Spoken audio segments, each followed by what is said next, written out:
दोस्तों, supreme court ने 15 साल पुरानी दिलचस्प पहेली को सुलझा लिया है। सुप्रीम कोर्ट ने ये बता दिया है कि क्या कोकोनट ऑयल खाने योग्य है या फिर इसका इस्तेमाल केवल तेल के रूप में शरीर पर लगाने और सिर पर लगाने में किया जाना चाहिए। इसी के साथ सुप्रीम कोर्ट ने यह भी बता दिया है कि नारियल तेल को किस श्रेणी में रखकर उस पर कौन सी एक्साइज ड्यूटी लगाई जाए। आइए पूरा मामला आपको विस्तार से बताते हैं। क्या यूथ कोकोनट ऑयल खाने योग्य है या फिर इसका इस्तेमाल केवल तेल के रूप में बॉडी पर लगाने और सिर पर लगाने में किया जाना चाहिए? ये सवाल सुप्रीम कोर्ट की 3 जजों की बेंच के सामने आया।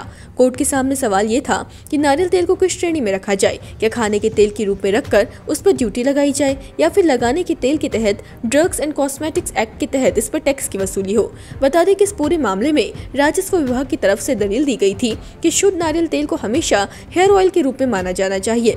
दरअसल हेयर ऑयल पर 18% जीएसटी लगती है, वहीं खाद्य तेल पर जीएसटी 5% निर्धारित है। ऐसे में ये मामला अहम था। ये साफ होना जरूरी था कि नारियल तेल को रखा किस श्रेणी में जाए जिससे उसकी एक्साइज ड्यूटी तय हो सके।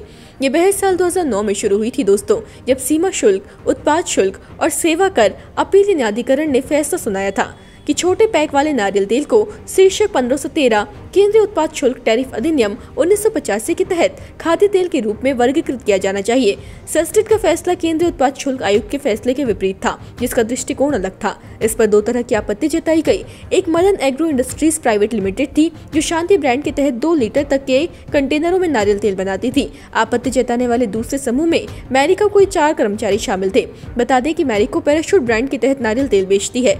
इस मामले में तत्कालीन सीजेआई आर भानुमति की बेंच ने विभाजित फैसला सुनाया था। उस बेंच में नवंबर 2019 में सीजेआई के पद से सेवानिवृत्त हुए जस्टिस गोगोई का मानना था कि छोटे पैकेजिंग में नारियल तेल को उचित रूप से खाद्य तेल के रूप में क्लासिफाइड किया जाना चाहिए, जबकि जस्टिस भानुमति का मानना था कि छोटे कंटेनरों में पैक किए गए नारियल तेल को हेयर ऑयल के रूप में देखा जाए। यानी पहली तब भी वह नहीं सुलझी। हालांकि दोस्तों, अब ये सुलझ गई है। देश की सर्वोच्च अदालत ने साफ कर दिया है कि ऑयल का इस्तेमाल खाने में होगा या फिर लगाने में, उसकी पैकेजिंग पर जो भी लिखा होगा उसी आधार पर एक्साइज ड्यूटी लगाई जाएगी।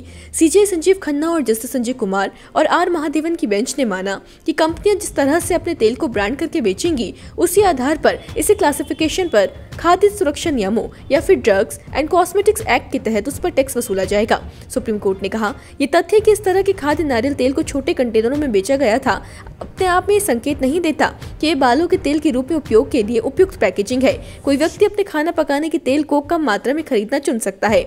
इसी के साथ अदालत ने इस फैसले से मैरिको और बजाज कंज्यूमर जैसे एफएमसीजी कंपनियों और ग्राहकों दोनों को राहत दी है। आप सुप्रीम कोर्ट के इस फैसले से कितने सहमत हैं? कमेंट बॉक्स में जरूर बताएं। करें देवभूमि इंसाइट।